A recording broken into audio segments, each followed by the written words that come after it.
নমস্কার বন্ধুরা, আমরা সেদিন চলে গেছিলাম ব্রহ্মদত্ত ধামে।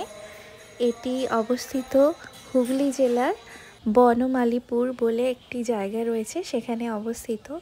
তো দিনটা বেশ ঝলমলে ছিল, একটু ঠান্ডা ঠান্ডা ছিল। আর মন্দিরে আসার পরে তো মনটা পুরো জুড়িয়ে গেছিলো, প্রাণটা একেবারে শান্ত হয়ে গেছিলো।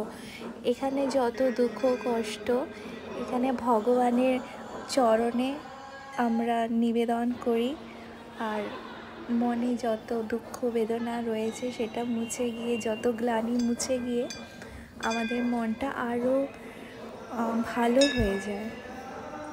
তো এখানে যারা ভক্তগণ রয়েছেন তারা এখানে পুজো অর্চনা করছেন, পাশে ভক্তিগীতি হচ্ছে। তো এখানে মূল যে দেবতা, আরাধ্য দেবতা, তাকে আপনারা দেখতে পাচ্ছেন, তাদের দর্শন করুন। এটি মন্দিরের প্রাঙ্গণ, এখানে আপনাদের দর্শন করাচ্ছি। এখানে কিছু পোর্শন কাজ এখনো বাকি রয়েছে, বাকি পোর্শনটা আপনাদের দর্শন করাচ্ছি।